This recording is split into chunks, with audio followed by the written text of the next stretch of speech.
السلام علیکم دوستو، آج کی کہانی کا نام ہے چور کو پڑ گئے مور۔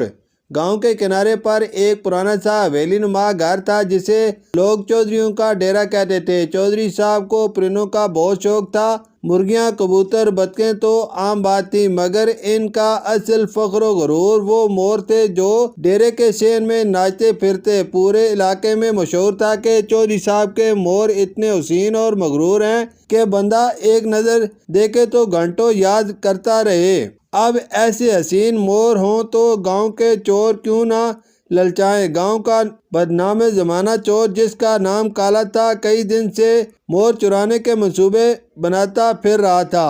کالا کے خیال میں یہ مور اگر شہر کے کسی شوقین کے ہاتھ بیچ دیے جائیں تو اتنے پیسے آئیں گے کہ سال بھر مزے سے بیٹھ کر کھا پی سکے۔ کالا رات کے اندھیرے میں کالی شال اوڑھے دبے پاؤں ڈیرے کے اندر گھس آیا۔ اسے پورا یقین تھا کہ سب سو رہے ہوں گے۔ آہستہ آہستہ وہ موروں کے پنجرے کی طرف بڑھا۔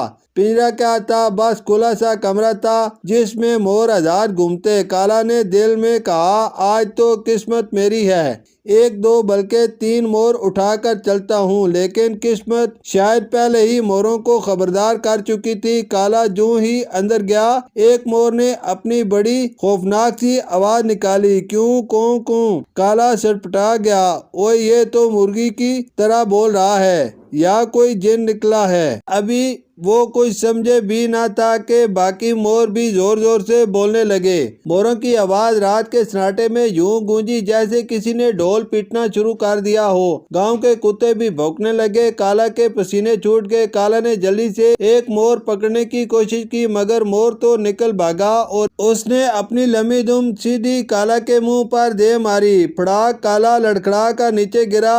اب دوسرے موروں نے بھی جیسے جنگ کا بگل بجا دیا۔ ایک مور نے چونچ مار کر کالا کا کان کھینچا، دوسرے نے اس کی شلوار پر چنگل مارا اور تیسرا مور اس کے سر پر چڑھ بیٹھا جیسے راجا بن گیا ہو۔ کالا چیخا، اوئے بچاؤ، یہ تو پرندے نہیں پہلوان ہیں۔ موروں نے پورا بدلہ لینے کی ٹھان لی تھی۔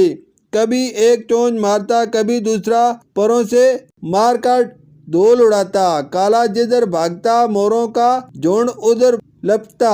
یوں لگ رہا تھا جیسے پورے ڈیرے میں موروں کی فوج رقص کرتے ہوئے اس غریب چور پر حملہ آور ہو گئی ہے۔ کالا کسی نہ کسی طرح دروازے کی طرف بھاگا لیکن ایک مور نے اپنی لمبی دم اس کے پاؤں میں لپیٹی اور وہ دھڑام سے زمین پر گر گیا۔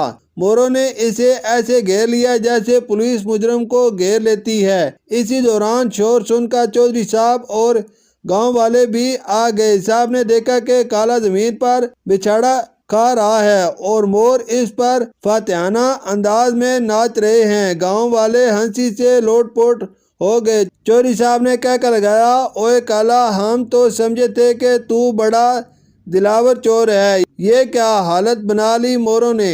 کالا نے روتے ہوئے کہا، چودھری صاحب میں تو سمجھا مور کمزور پرندے ہیں پر یہ تو پہلوان نکلے۔ قسم ہے مجھے اب کبھی موروں کی طرف آنکھ اٹھا کر بھی نہیں دیکھوں گا۔ گاؤں والے تالیاں بجا کر ہنسنے لگے۔ ایک نے کہا، کالا چور نہیں رہا، اب تو مور مار ہو گیا ہے۔ دوسرے نے لقمہ دیا، واہ بھائی، ایسا انصاف تو کبھی عدالت نے بھی نہیں کیا۔ چور کو مور پڑ گئے اور پورا گاؤں مزے سے تماشا دیکھ رہا تھا۔ کالا نے بڑی مشکل سے اپنی جان چھڑائی اور وہاں سے بھاگا مگر گاؤں والے آج تک اسے موروں والا کالا کہہ کر چھیڑتے ہیں۔ کبھی کبھی قدرت بھی اپنا انوکھا انصاف دکھاتی ہے۔ انسان جتنی بھی چالاکی کرے جب وقت آتا ہے تو پرندے بھی پہلوان بن جاتے ہیں۔ اور ہنسی کی بات یہ ہے کہ جس چور نے دولت کمانے کا خواب دیکھا وہ موروں کے ہاتھوں ایسا ذلیل ہوا کہ گاؤں بھر کے لیے تماشا بن گیا۔ شکریہ۔